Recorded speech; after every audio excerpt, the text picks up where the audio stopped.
கர்த்தருடைய பரிசுத்த நாமத்துக்கு மகிமை உண்டாவதாக. லேவி பைபிள் மினிஸ்ட்ரியை பார்த்து கொண்டு இருக்கும் உங்கள் யாவரையும் கர்த்ததாமே உங்களை ஆசீர்வதிப்பாராக. இன்றைக்கும் நாம் தியானிக்கும்படியான தேவ செய்தியின் தலைப்பு பூமியும் பரலோகம் தான். தேவனாகிய கர்த்தர் பரலோகம் எப்படி இருக்கின்றதோ அதே போலவே பூமியையும் படைத்தார். பரலோகத்தில் என்னென்ன காரியங்கள் இருக்கின்றதோ அது அத்தனை காரியங்களையும் பூமியில் இருக்கும்படியாக தேவனாகிய கர்த்தர் பூமியை உண்டாக்கினார். முதலாவதாக நாம் பரலோகம் எப்படி இருக்கிறது என்று பார்ப்போம். வெளிப்படுத்தின விசேஷம் 4வது அதிகாரம் 1வது வசனத்தையும் 2வது வசனத்தையும் வாசிக்க கேட்போம். இவைகளுக்கு பின்பு இதோ பரலோகத்தில் திறக்கப்பட்டிருந்த ஒரு வாசலை கண்டேன். முன்னே எக்கால சத்தம் போல என்னுடனே பேச நான் கேட்டிருந்த சத்தமானது, இங்கே ஏறி வா, இவைகளுக்கு பின்பு சம்பவிக்க வேண்டியவைகளை உனக்கு காண்பிப்பேன் என்று விளம்பினது. இப்போது தேவனாகிய கர்த்தர் யோவானை ஆவிக்குள்ளாக மாற்றி அவனை பரலோகத்துக்கு ஏறி வா, பரலோகத்திலே இருக்கிற எல்லாவற்றையும் அவன் போய் பார்த்தான். உடனே ஆவிக்குள்ளானேன். அப்பொழுது இதோ வானத்தில் ஒரு சிங்காசனம் வைக்கப்பட்டிருந்தது. அந்த சிங்காசனத்தின் மேல் ஒருவர் வீற்றிருந்தார். இப்பொழுது யோவான் ஆவிக்குள்ளாகி பரலோகத்தில் இருக்கிறவைகளை பார்க்கிறான். முதலாவதாக அவன் பார்த்தது, பரலோகத்தில் தேவனாகிய கர்த்தர் சிங்காசனத்தில் வீற்றிருக்கிறதை பார்க்கிறான். அந்த இடம் மகா பரிசுத்த ஸ்தலம் என்று எண்ணப்படுகிறது. அந்த மகா பரிசுத்த ஸ்தலத்திலே தேவனாகிய கர்த்தர் தன்னுடைய சிங்காசனத்தில் வீற்றிருந்ததை அவன் பார்க்கிறான். அதே சிங்காசனத்திலே தான் தேவனாகிய கர்த்தர் கூடாரத்திலும் வாசம் செய்தார். தேவனாகிய கர்த்தர் தேவ ஆலயத்திலேயும் வாசம் செய்ததை நாம் பார்க்க போகிறோம். யாத்ராகம புஸ்தகம் 25வது அதிகாரம் 9வது வசனத்தை வாசிப்போம். நான் உனக்கு காண்பிக்கும் வாசஸ்தலத்தின் மாதிரியின்படியும் அதனுடைய எல்லா தட்டுமுட்டுகளின் மாதிரியின்படியும் அதை செய்வீர்களாக. இப்போது தேவனாகிய கர்த்தர் பரலோகத்தை திறந்து மோசேவுக்கு காட்டுகிறார். பரலோகத்தில் இருக்கிற மாதிரியின்படியே நீ எல்லாவற்றையும் பார்த்து எனக்கு ஒரு வாசஸ்தலத்தை உண்டாக்கு என்று மோசேவுக்கு தேவனாகிய கர்த்தர் சொன்னார். யாத்ராகம புஸ்தகம் 25வது அதிகாரம் 40வது வசனத்தை வாசிக்க கேட்போம். மலையிலே உனக்கு காண்பிக்கப்பட்ட மாதிரியின்படியே அவைகளை செய்ய எச்சரிக்கையாயிரு. மலையிலே அவனுக்கு பரலோகத்தை திறந்து காட்டுகிறார். அதே போல பரலோகத்திலே என்னென்ன காரியங்கள் இருக்கின்றதோ அதே போல தேவனுக்கு பூமியிலே வாசஸ்தலத்தை உண்டாக்கும்படியாக மோசேவுக்கு தேவன் காண்பித்தார். அதே போலதான் பரலோகத்திலே என்னென்ன இருக்கிறதோ அது அப்படியே தேவனுடைய வாசஸ்தலமாகிய கூடாரத்திலும் இருந்தது, தேவனுடைய ஆலயத்திலும் இருந்தது. அதே போலதான் தேவனாகிய கர்த்தர் இந்த பூமியையும் படைத்தார். பரலோகத்தில் எப்படியெல்லாம் இருக்கிறதோ என்னென்ன இருக்கிறதோ அதே போல தேவனாகிய கர்த்தர் இந்த பூமியை பரலோகத்தின் மாதிரியாகவே படைத்தார் என்பதை நாம் பார்க்க போகிறோம். ஆதியாகம புஸ்தகம் 1வது அதிகாரம் 8வது வசனத்தை வாசிக்க கேட்போம். தேவன் ஆகாய விரிவுக்கு வானம் என்று பெயரிட்டார். தேவன் ஆகாய விரிவுக்கு வானம் என்று பெயரிட்டார்.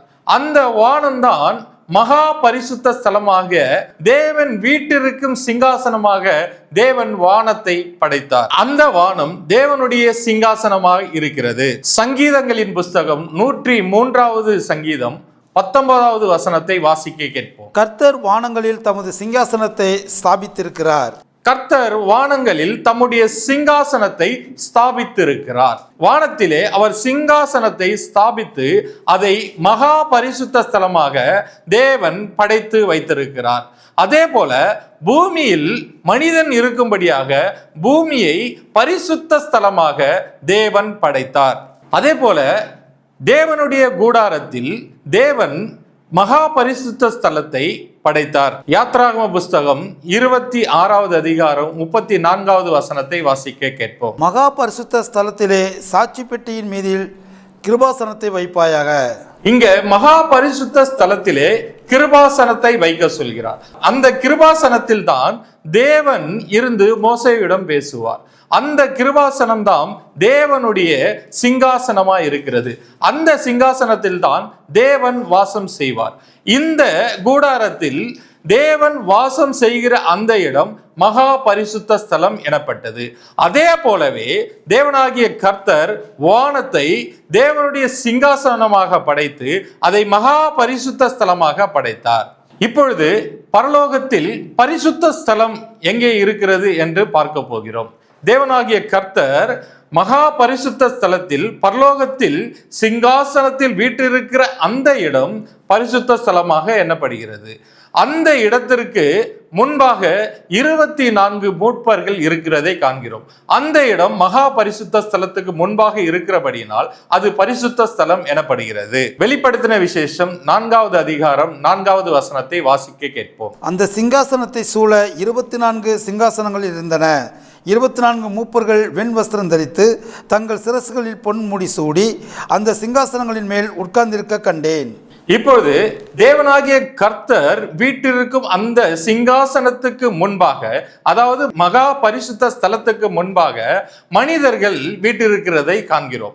இந்த மனிதர்கள் இருக்கிற இடம்தான் பரிசுத்த ஸ்தலம். இந்த பரிசுத்த ஸ்தலத்திற்கும் மகா பரிசுத்த ஸ்தலத்திற்கும் இடையே ஒரு திரைசிலை தேவனுடைய கூடாரத்திலும் தேவனுடைய ஆலயத்திலும் இருந்ததை நாம் பார்த்திருக்கிறோம். அந்த திரைசிலையை இயேசு கிறிஸ்து வந்து கிழித்தார். அதனாலதான் பரலோகத்தில் திரைசீலை இல்லாமல் இருக்கிறது.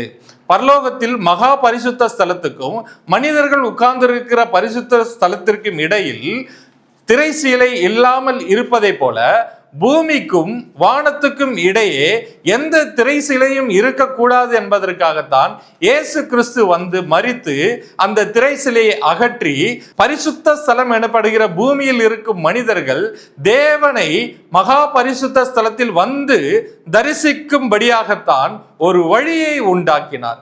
எபிரேயரின் புஸ்தகம் 4வது அதிகாரம் 16வது வசனத்தை வாசிக்க கேட்போம். ஆதலால் நாம் இரக்கத்தை பெறவும் ஏற்ற சமயத்தில் சகாயம் செய்யும் கிருபையை அடையவும் தைரியமாய் கிருபாசன தண்டையிலே சேரக்கடவோம். தைரியமாய் கிருபாசன தண்டையில் வந்து சேரக்கூடிய வழியை இயேசு கிறிஸ்து தன்னுடைய மரணத்தின் மூலமாக திரைசீலையை கிழித்து பரிசுத்த ஸ்தலம் எனப்படுகிற பூமியில் இருக்கிற மனிதர்கள் மகா பரிசுத்த ஸ்தலம் எனப்படுகிற தேவனுடைய வானமாகிய சிங்காசனத்துக்கு வந்து சேரக்கூடிய வழியை உண்டாக்கி இயேசு கிறிஸ்து நானே வழி, நானே சத்தியம், நானே ஜீவன் என்பதை நிரூபித்து காட்டினார். இப்பொழுது தேவனுடைய வாசஸ்தலமாகிய கூடாரத்திலே பரிசுத்த ஸ்தலம் எங்கே இருக்கிறது என்று பார்க்க போகிறோம். யாத்ராகம புஸ்தகம் 28வது அதிகாரம் 2வது வசனமும் 3வது வசனமும் வாசிக்க கேட்போம். உன் சகோதரனாகிய ஆரோனுக்கு மகிமையும் அலங்காரமுமாய் இருக்கும் பொருட்டு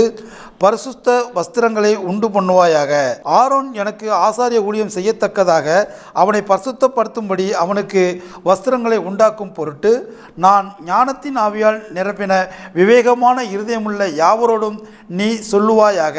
இப்பொழுது இஸ்ரவேல் ஜனங்களிலிருந்து ஆரோனை பிரித்து தனக்கு ஊழியம் செய்யும்படியாக அவனை பிரதான ஆசாரியனாக தேவன் நியமித்து அவனை எங்கே ஊழியம் செய்யும்படியாக வைத்தார். யாத்ராகம புஸ்தகம் 28வது அதிகாரம் 29வது வசனத்தை வாசிக்க கேட்போம். ஆரோன் பரிசுத்த ஸ்தலத்திற்குள் பிரவேசிக்கும் போது இஸ்ரவேல் புத்திரரின் நாமங்களை தன் இருதயத்தின் மேலிருக்கும் நியாய விதி மார்பதக்கத்திலே கர்த்தருடைய சன்னிதானத்தில் ஞாபகக்குறியாக எப்பொழுதும் தரித்து கொள்ள கடவன். இப்பொழுது தேவனாகிய கர்த்தர் மனிதனாகிய ஆரோனை பிரதான ஆசாரியனாக ஊழியம் செய்யும்படியாக பரிசுத்த ஸ்தலத்திலே வைக்கிறார்.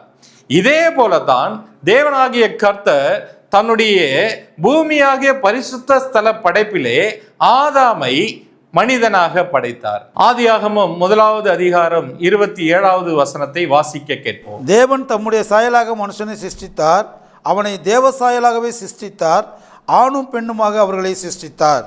பரலோகத்தில் பரிசுத்த ஸ்தலம், அதாவது மகா பரிசுத்த ஸ்தலத்துக்கு முன்பாக பரிசுத்த ஸ்தலத்தில் மனிதர்கள் இருப்பதை பார்த்தோம். அதே போல தேவனுடைய கூடாரத்தில் பரிசுத்த ஸ்தலத்தில் மனிதன் இருப்பதை பார்த்தோம். அதே போலத்தான் தேவனாகிய கர்த்தர் பரலோகத்தின் மாதிரியின்படியே இந்த பூமியை சிருஷ்டித்தார், இந்த பூமியை படைத்து இந்த பூமியை பரிசுத்த ஸ்தலமாக வைத்து அதிலே ஆதாமை வைத்தார். ஆதாம் தேவனுடைய ஊழியத்தை செய்யும்படியாக, தேவனை ஆராதிக்கும்படியாக தேவன் ஆதாமை இந்த பூமியிலே வைத்தார். இதே பூமியிலே இயேசு கிறிஸ்து இரண்டாம் ஆதாமாக வந்தார். 1 கொரிந்தியரின் புஸ்தகம் 15வது அதிகாரம் 47வது வசனத்தை வாசிக்க கேட்போம். முந்தின மனுஷன் பூமியிலிருந்து உண்டான மண்ணானவன், இரண்டாம் மனுஷன் வானத்திலிருந்து வந்த கர்த்தர். இப்போது இயேசு கிறிஸ்து இந்த பூமியிலே இரண்டாம் ஆதாமாகிய மனிதனாக இந்த பூமிக்கு வந்து, அதே போல பிரதான ஆசாரியன் எப்படி பரிசுத்த ஸ்தலத்தில் வந்தானோ அதே போல பூமி என்ற பரிசுத்த ஸ்தலத்தில் இயேசு கிறிஸ்து பிரதான ஆசாரியராக வந்தார். எபிரேயரின் புஸ்தகம் 4வது அதிகாரம் 15வது வசனத்தை வாசிக்க கேட்போம். நம்முடைய பலவீனங்களை குறித்து பரிதபிக்க கூடாத பிரதான ஆசாரியர் நமக்கிராமல் எல்லா விதத்திலும் நம்மை போல் சோதிக்கப்பட்டும் பாவமில்லாதவராய் இருக்கிற பிரதான ஆசாரியரே நமக்கு இருக்கிறார். இப்போது இயேசு கிறிஸ்து பூமி என்னும் பரிசுத்த ஸ்தலத்திலே பிரதான ஆசாரியராக வந்து பூமியும் பரலோகம் தான் என்பதை நிரூபித்து காட்டினார். அதே போல பூமியிலே மகா பரிசுத்த ஸ்தலத்திற்கும் பரிசுத்த ஸ்தலத்திற்கும் இடையிலே திரைசிலை இருந்தது. ஆனால் பரலோகத்திலே மகா பரிசுத்த ஸ்தலத்திற்கும் பரிசுத்த ஸ்தலத்திற்கும் இடையிலே எந்தவித திரைசிலையும் இல்லை. இப்பொழுது அந்த பூமியில் உள்ள கூடாரத்தின் மகா பரிசுத்த ஸ்தலத்திற்கும் பரிசுத்த ஸ்தலத்திற்கும் திரைசிலை இருந்தது.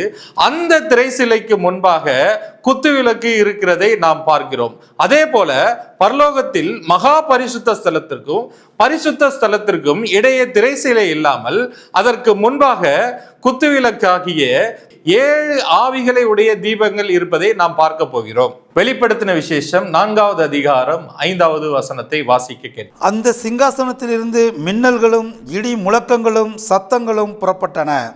தேவனுடைய 7 ஆவிகளாகிய 7 அக்கினி தீபங்கள் சிங்காசனத்திற்கு முன்பாக எரிந்து கொண்டிருந்தன.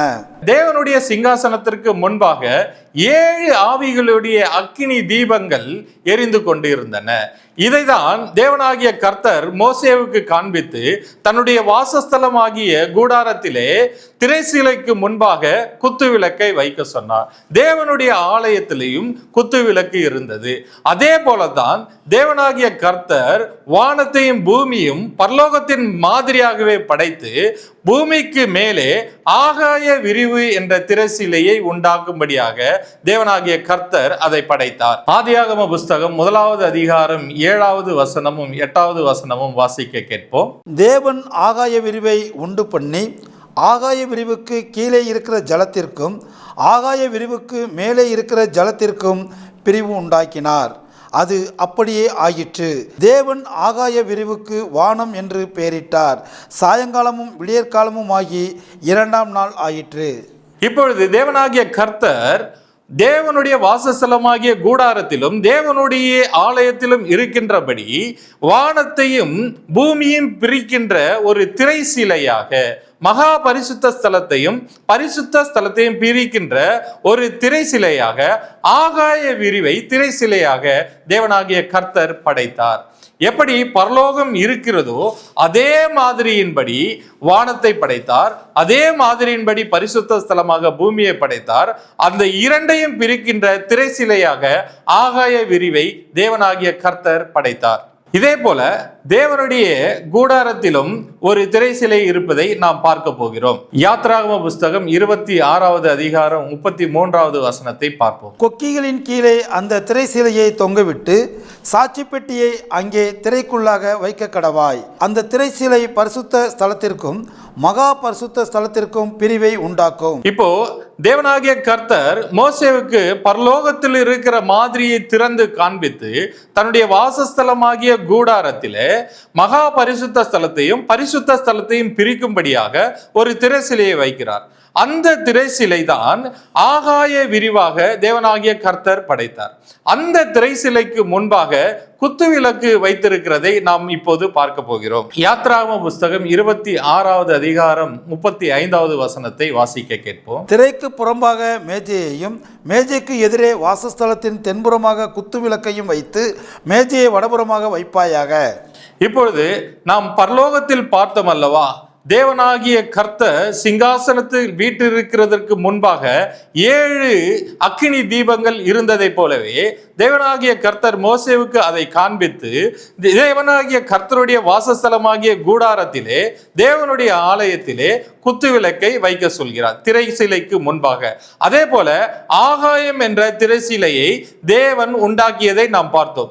அந்த திரை சிலைக்கு முன்பாக இப்போது தேவனாகிய கர்த்தர் குத்துவிளக்கை ஏற்றுகிறதை நாம் பார்க்க போகிறோம். ஆதியாகம புஸ்தகம் 1வது அதிகாரம் 14வது வசனமும் 15வது வசனமும் வாசிக்க கேட்போம். பின்பு தேவன் பகலுக்கும் இரவுக்கும் வித்தியாசம் உண்டாகத்தக்கதாக வானம் என்கிற ஆகாய விரிவிலே சுடர்கள் உண்டாக கடவது, அவைகள் அடையாளங்களுக்காகவும் காலங்களையும் நாட்களையும் வருஷங்களையும் குறிக்கிறதற்காகவும் இருக்க கடவது என்றார்.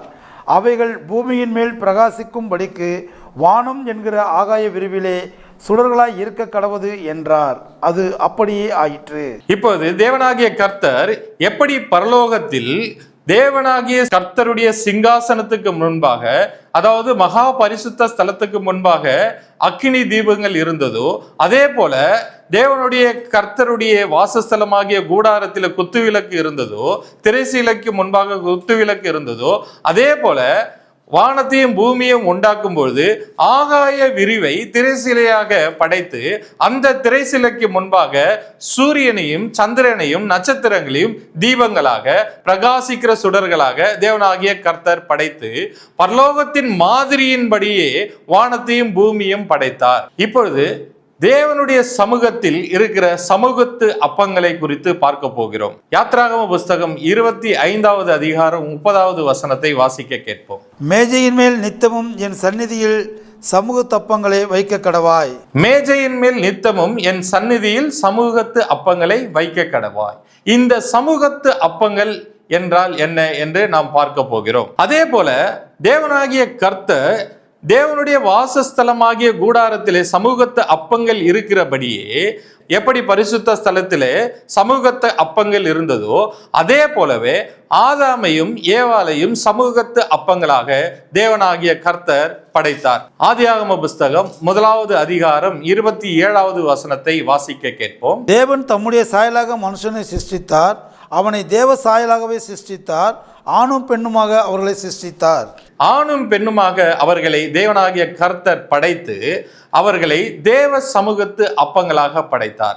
எப்படி தேவ சமூகத்து அப்பங்களாக அவர்கள் மாறுகிறார்கள் என்பதை ஆதியாகமும் 39வது அதிகாரம் 6வது வசனத்தில் நாம் தெரிந்து கொள்வோம். ஆகையால் அவன் தனக்கு உண்டானதையெல்லாம் யோசேப்பின் கையிலே ஒப்பு கொடுத்து விட்டு தான் புசிக்கிற போஜனம் தவிர தன்னிடத்தில் இருந்த மற்றொன்றை குறித்தும் விசாரியாதிருந்தான்.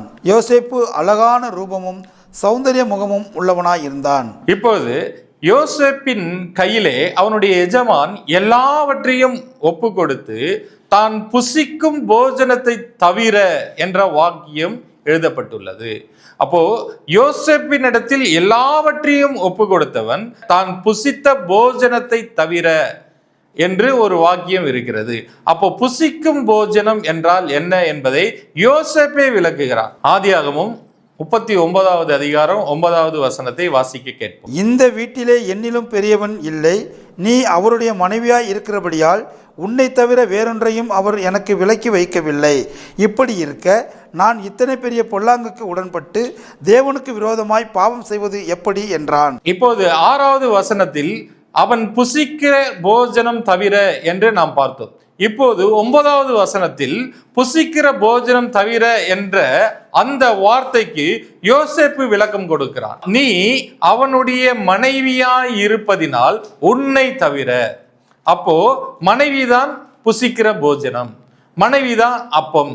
கணவனுக்கு மனைவி அப்பம், மனைவிக்கு கணவன் அப்பம். அதனாலதான் தேவனாகிய கர்த்தர் யாத்ராகம புஸ்தகத்தில் தன்னுடைய வாசஸ்தலமாகிய கூடாரத்திலே பரிசுத்த ஸ்தலத்திலே சமூகத்த அப்பத்தை வைத்தார். அதே போல தேவனாகிய கர்த்தர் பூமி என்ற பரிசுத்த ஸ்தலத்திலே சமூகத்த அப்பங்களாக ஆதாமையும் ஏவாளையும் வைத்தார். எப்படி பரலோகத்தில் இருக்கிற மாதிரியின்படியே பூமியையும் படைத்து பூமியும் பரலோகத்தின் ஒரு பகுதிதான் என்பதை நிரூபித்து கொண்டு வருகிறார். இதனாலதான் பூமியிலே இயேசு கிறிஸ்து 2ஆம் ஆதாமாக வந்து நம்மை ஏவாளாக தேவனாகிய கர்த்தர் இயேசு கிறிஸ்துவுக்கு மனவாட்டியாக கொடுத்தார்.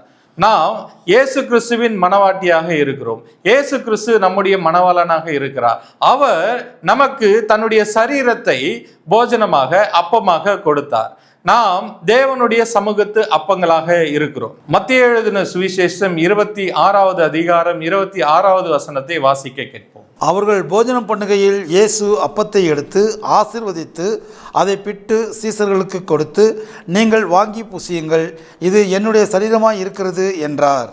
இப்போது இயேசு கிறிஸ்து ஆகிய மணவாளன் தன்னுடைய சரீரத்தை அப்பமாக இங்கு குறிப்பிடுகிறார். நாம் ஆதியாகமம் 39வது அதிகாரத்தில் பார்த்தோம், மனைவி போஜனமாக இருக்கிறதை பார்க்கிறோம். மனைவியினுடைய சரீரம் போஜனமாக இருக்கிறதை பார்க்கிறோம். அப்படியானால் சபையாகிய மணவாட்டியாகிய நாமும் அப்பங்களாக இருக்கிறோம். நாம் தேவ சமூகத்து அப்பங்களாக இருக்கிறோம். இதே போலதான் தேவனாகிய கர்த்தர் தன்னுடைய வாசஸ்தலமாகிய கூடாரத்திலே தேவ சமூகத்து அப்பங்களை வைத்தது போல, தேவனாகிய கர்த்தர் தாம் உண்டாக்கின இந்த பரிசுத்த ஸ்தலமாகிய பூமியிலே ஆதாமையும் ஏவாளையும் தேவ சமூகத்து அப்பங்களாக படைத்தார். இயேசு கிறிஸ்து வந்து நம்மை ஆவிக்குரிய அப்பங்களாக படைத்தார். பரலோகத்திலே மகா பரிசுத்த ஸ்தலத்திலே எப்படி சிறகுகள் உள்ள பறவைகள் இருக்கிறதோ, அதே போல வானம் என்ற மகா பரிசுத்த ஸ்தலத்திலே பறக்கும்படியாக பறவைகளை தேவனாகிய கர்த்தர் படைத்தார். வெளிப்படுத்தின விசேஷம் 4வது அதிகாரம் 8வது வசனத்தை வாசிக்க கேட்போம். அந்த 4 ஜீவன்களிலும் ஒவ்வொன்று அவ்வாறு சிறகுகள் உள்ளவைகளும் சுற்றிலும் உள்ளவையும் கண்களால் நிறைந்தவளுமாய் இருந்தன. அவைகள் இருந்தவரும் இருக்கிறவரும் வருகிறவரும் ஆகிய சர்வ வல்லமையுள்ள தேவனாகிய கர்த்தர் பரிசுத்தர் பரிசுத்தர் பரிசுத்தர் என்று இரவும் பகலும் ஓய்வில்லாமல் சொல்லிக் கொண்டிருந்தன.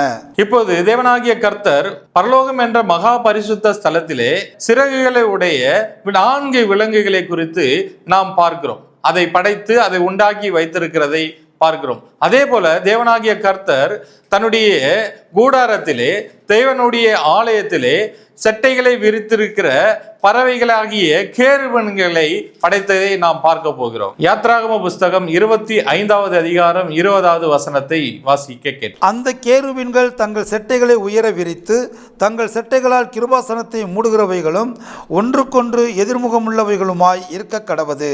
கேருபீன்களின் முகங்கள் கிருபாசனத்தை நோக்குகிறவளாய் இருப்பதாக. அந்த பறவைகள் கேருபீன்களுடைய முகங்கள் கிருபாசனத்தை நோக்க கடவது என்று சொன்னார். அது ஏனென்றால் பூமியில் உள்ள மனிதர்கள் பறவைகளாக பறந்து சென்று கிருபாசனமாகிய மகா பரிசுத்த ஸ்தலத்தில் தேவன் வீற்றிருக்கிற அந்த இடத்திற்கு ஆவிக்குள்ளாகி தேவ சாயலை பெற்று அவர்கள் பறந்து செல்லும்படியாக தேவனாகிய கர்த்தர் ஆகாய விரிவிலே பறவையை உண்டாக்கினார். அதை தான் இயேசு கிறிஸ்து வந்து நமக்கு தேவனுடைய மகிமையையும் அவருடைய சாயலையும் அவருடைய மேனியும் கொடுத்து நம்மை பறவைகளாக பறந்து செல்லும்படியாக படைத்திருக்கிறார். ஆதியாகம புஸ்தகம் 1வது அதிகாரம் 20வது வசனத்தை வாசிக்க கேட்போம். பின்பு தேவன் நீந்தும் ஜீவ ஜந்துக்களையும் பூமியின் மேல் வானம் என்கிற ஆகாய விரிவிலே பறக்கும் பறவைகளையும் ஜலமானது திரளாய் ஜனிப்பிக்க கடவது என்றார். இப்போது ஜலமானது திரளான ஆகாய விரிவிலே பறந்து செல்லக்கூடிய பறவைகளை ஜனிப்பிக்க கடவுது என்றார். இந்த ஜலத்திலிருந்து எப்படி பறவைகள் உண்டாகும்? இந்த ஜலமானது மனிதர்களை குறிக்கிறது. இந்த மனிதர்கள் தேவனுடைய சாயலை தரித்து கொண்டு தேவ ஆவியை பெற்றுக்கொண்டு வானத்துக்குரிய மேனியை பெற்றுக்கொண்டு பரலோகத்துக்கு செல்கிற அந்த அடையாளமாகத்தான் ஆகாய விரிவிலே தேவனாகிய கர்த்தர் பறவைகளை உண்டாக்கினார். இயேசு நமக்கு முன்பாக பறவையாக பறந்து சென்றதை நாம் பார்க்க போகிறோம். அப்போஸ்தலரின் புஸ்தகம் 1வது அதிகாரம் 11வது வசனத்தை வாசிக்க கேட்போம். கலிலேயராகிய மனுஷரே, நீங்கள் ஏன் வானத்தை அண்ணாந்து பார்த்து நிற்கிறீர்கள்? உங்களிடத்தில் இருந்து வானத்துக்கு எடுத்துக்கொள்ளப்பட்ட இந்த இயேசுவானவர் எப்படி உங்கள் கண்களுக்கு முன்பாக வானத்துக்கு எழுந்தருளி போனாரோ அப்படியே மறுபடியும் வருவார் என்றார்கள். தேவனாகிய கர்த்தர் புறாவை போல பரிசுத்த ஆவியானவர் இயேசு கிறிஸ்து மேல் வந்து தங்கி பரிசுத்த ஆவியானவர் இயேசு கிறிஸ்துக்குள்ளே இருந்தபடியினால் அவர் அப்படியே பரலோகத்துக்கு பறந்து சென்றதை தேவதூதர்கள் சீஷர்களுக்கு சொல்கிறார்கள். அதே போல இயேசு கிறிஸ்து பறந்து சென்றதை போல நாமும் பறந்து செல்லும்படியாகத்தான் தேவனாகிய கர்த்தர் ஆகாய விரிவிலே அந்த பறவைகளை படைத்தார். 1 தெசலோனிக்கேயரின் புஸ்தகம் 4வது அதிகாரம் 17வது வசனத்தை வாசிக்க கேட்போம். பின்பு உயிரோடு இருக்கும் நாமும் கர்த்தருக்கு எதிர்கொண்டு போக மேகங்கள் மேல் அவர்களோட கூட ஆகாயத்தில் எடுத்துக்கொள்ளப்பட்டு இவ்விதமாய் எப்பொழுதும் கர்த்தருடனே கூட இருப்போம். இயேசு கிறிஸ்து எப்படி பரலோகத்துக்கு பறந்து சென்றாரோ அதே போல நாமும் பரலோகத்துக்கு பறந்து செல்லும்படியாகத்தான் ஆகாய விரிவிலே தேவனாகிய கர்த்தர் பறவைகளை உண்டாக்கினார். அப்போ பரலோகத்தில் எப்படி இருக்கிறதோ அதே போலத்தான் தேவனாகிய கர்த்தர் வானத்தை படைத்தார், பூமியையும் படைத்தார். பரலோகத்தில் கண்ணாடி கடல் இருக்கிறதை பார்ப்போம். வெளிப்படுத்தின விசேஷம் 4வது அதிகாரம் 6வது வசனத்தை வாசிக்க கேட்போம். அந்த சிங்காசனத்திற்கு முன்பாக பளிங்கு கொப்பான கண்ணாடி கடல் இருந்தது. அந்த சிங்காசனத்தின் மத்தியிலும் அந்த சிங்காசனத்தை சுற்றிலும் 4 ஜீவன்கள் இருந்தன. அவைகள் முன்புறத்திலும் பின்புறத்திலும் கண்களால் நிறைந்திருந்தன. அந்த சிங்காசனத்துக்கு முன்பாக கண்ணாடி கடல் இருப்பதை பார்க்கிறோம். இதே போல தேவனாகிய கர்த்தர் தன்னுடைய கூடாரமாகிய பூமியில் உள்ள அவருடைய வாசஸ்தலத்திலே ஒரு தண்ணீர் தொட்டியை செய்யும்படியாக மோசேவுக்கு கட்டளை கொடுக்கிறார். யாத்ராகம புஸ்தகம் 30வது அதிகாரம் 18வது வசனத்தை வாசிக்க கேட்போம். கழுவுகிறதற்கு வெண்கலத்தால் ஒரு தொட்டியையும் வெண்கலத்தால் அதன் பாதத்தையும் உண்டாக்கி அதை ஆசரிப்பு கூடாரத்திற்கும் பலிபீடத்திற்கும் நடுவே வைத்து அதிலே தண்ணீர் வார்ப்பாயாக. இதே போலதான் பரலோகத்தில் இருக்கிற கடலுக்கு ஒப்பாக பூமியிலே வாசஸ்தலத்திலே கூடாரத்திலே ஒரு தண்ணீர் தொட்டியை வைக்க சொன்னார். அதே போல தேவனாகிய கர்த்தர் பரலோகத்தில் கடல் இருப்பதை போல பூமியிலும் சமுத்திரத்தை உண்டாக்கினார். ஆதியாகமம் 1வது அதிகாரம் 9வது வசனத்தையும் 10வது வசனத்தையும் வாசிக்க. பின்பு தேவன் வானத்தின் கீழே இருக்கிற ஜலம் ஓரிடத்தில் சேரவும் வெட்டாந்தரை காணப்படவும் கடவது என்றார். அது அப்படியே ஆயிற்று. தேவன் வெட்டாந்தரைக்கு பூமி என்றும் சேர்ந்த ஜலத்திற்கு சமுத்திரம் என்றும் பெயரிட்டார். தேவன் அது நல்லது என்று கண்டார். இப்போது பரலோகத்தில் எப்படி கடல் இருக்கிறதோ அதே போல பூமியிலும் தேவனாகிய கர்த்தர் கடலை படைத்தார். அப்போ பரலோகத்தின் மாதிரியின்படி தான் இந்த பூமியை படைத்தார். இப்பொழுது சிங்காசனத்திற்கு மேலாக, அதாவது பரலோகத்தில் இருக்கிற தேவனுடைய சிங்காசனத்திற்கு மேலாக வானவில் இருப்பதை பார்ப்போம். வெளிப்படுத்தின விசேஷம் 4வது அதிகாரம் 3வது வசனத்தை வாசிக்க கேட்போம். வீற்றிருந்தவர் பார்வைக்கு வச்சிரக்கல்லுக்கும் பதுமராகத்துக்கும் ஒப்பாயிருந்தார். அந்த சிங்காசனத்தை சுற்றி ஒரு வானவில் இருந்தது. அது பார்வைக்கு மரகதம் போல் தோன்றிற்று.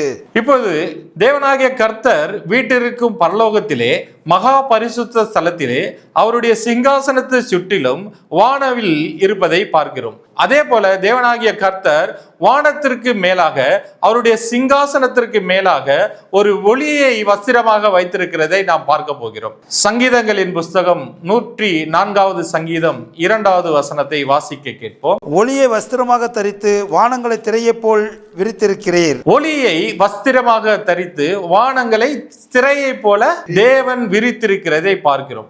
எப்படி பரலோகத்தில் தேவனுடைய சிங்காசனத்தை சுற்றிலும் ஒரு வானவில் இருந்ததோ அதே போல வானத்திற்கு மேலாக ஒளியை வஸ்திரமாக ஒரு திரையை போல ஒரு வானவில்லை போல தேவனாகிய கர்த்தர் படைத்திருக்கிறார். அதே போல பூமியிலே தன்னுடைய வாசஸ்தலமாகிய கூடாரத்திலே தேவன் மூடு திரையை பல வண்ணங்களில் உண்டாக்க சொல்லும்படியாக மோசைக்கு கட்டளை கொடுத்தார். யாத்ராகம புஸ்தகம் 26வது அதிகாரம் 1வது வசனத்தை வாசிக்க கேட்போம். மேலும் திரித்த மெல்லிய பஞ்சு நூலினாலும் இளநீல நூலினாலும் இரத்தாம்பர நூலினாலும் சிவப்பு நூலினாலும் நெய்யப்பட்ட 10 மூடுதிரைகளால் வாசஸ்தலத்தை உண்டு பண்ணுவாயாக. அவைகளில் விசித்திர வேலையாய் கேருபீன்களை செய்ய கடவாய். இப்போது தேவனாகிய கர்த்தர் பூமியில் உள்ள தன்னுடைய வாசஸ்தலத்துக்கு மூடு திரையாக பல வண்ணங்களிலே மூடு திரையை உண்டாக்கும்படியாக தேவனாகிய கர்த்தர் மோசேவுக்கு சொன்னார். அந்த பல வண்ணங்கள் தான் வானவில்லாக இருக்கிறது. அந்த வானவில் தான் இயேசு கிறிஸ்து, அந்த ஒளிதான் இயேசு கிறிஸ்து. இப்போது பரலோகத்தில் எப்படி வானவில் இருக்கிறதோ அதே போல வானத்திற்கு மேலாக ஒளியை வஸ்திரமாக வைத்தார். அதே போல தன்னுடைய கூடாரமாகிய வாசஸ்தலத்திலே பல வண்ணங்களிலே மூடு திரையை வைத்தார். இதுதான் வானவில். இதைதான் இயேசு கிறிஸ்து நானே மெய்யான ஒளி என்று சொன்னார். யோவான் எழுதின சுவிசேஷம் 8வது அதிகாரம் 12வது வசனத்தை வாசிக்க கேட்போம். மறுபடியும் இயேசு ஜனங்களை நோக்கி, நான் உலகத்திற்கு ஒளியாய் இருக்கிறேன். என்னை பின்பற்றுகிறவன் இருளிலே நடவாமல் ஜீவ ஒளியை அடைந்திருப்பான் என்றார். இப்பொழுது இயேசு கிறிஸ்து தான் அந்த வானவில், இயேசு கிறிஸ்து தான் அந்த ஒளி. பரலோகத்தில் உள்ளவைகள் எல்லாம் எப்படி இருக்கிறதோ அதே போல பூமியிலே தேவனாகிய கர்த்தர் தன்னுடைய வாசஸ்தலமாகிய கூடாரத்தை உண்டாக்கினார். அதே போல பரலோகத்தில் இருக்கிற எல்லா தட்டுமுட்டுகளின்படியும் தேவனாகிய கர்த்தர் தன்னுடைய கூடாரத்திலே படைத்தார். பரலோகம் எப்படி இருக்கிறதோ அதே போல வானத்தை மகா பரிசுத்த ஸ்தலமாக படைத்தார், பூமியை பரிசுத்த ஸ்தலமாக படைத்தார், ஆகாய விரிவை திரைசிலையாக படைத்தார், திரைசிலைக்கு முன்பாக குத்துவிளக்காக சுடர்களை படைத்தார், பூமி என்னும் பரிசுத்த ஸ்தலத்தில் மனிதர்களை படைத்தார், ஆசாரியர்களாக இயேசு அவைகளை படைத்தார். அதனாலதான் தேவனாகிய கர்த்தர் சொல்கிறார், வானம் என்னுடைய சிங்காசனம், பூமி என்னுடைய பாதப்படி என்று சொல்கிறார். அதனாலதான் தேவனாகிய கர்த்தர் வானத்தின் பேரிலும் பூமியின் பேரிலும் சத்தியம் செய்யக்கூடாது என்று சொன்னார். அதனாலதான் தேவனாகிய கர்த்தர் வானத்தையும் பூமியும் சாட்சியாக வைத்தார். பூமியானது பரலோகத்தில் உள்ள பரிசுத்த ஸ்தலத்துக்கு ஒப்பாக இந்த பூமியை படைத்தார். கர்த்ததாமே உங்களை ஆசீர்வதிப்பாராக. இதுவரை தேவனுடைய வார்த்தையை கேட்ட உங்கள் யாவரையும் இயேசு கிறிஸ்துவின் நாமத்தில் உங்களை ஆசீர்வதிக்கிறோம். லேவி பைபிள் மினிஸ்ட்ரி என்கிற யூடியூப் சேனலை நீங்கள் சப்ஸ்கிரைப் செய்து அதன் மூலம் வேதத்தின் ரகசியங்களை நீங்கள் அறிந்து கற்றுக்கொள்ளலாம். மேலும் நேரில் வந்து படிக்க விரும்புகிறவர்கள் கர்த்தரின் சேனை ஊழியங்கள் மூலமாக அம்பத்தூர், மதுராந்தகம், கூவத்தூர் ஆகிய இடங்களில் வந்து படிக்கலாம். எங்களை தொடர்பு கொள்ள வேண்டிய தொலைபேசி எண்கள் 6382202310 99 401445 408 7904778 79009500107013.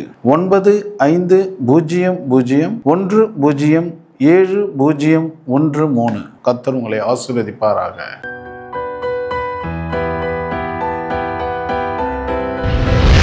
கர்த்தர் உங்களை ஆசீர்வதிப்பாராக.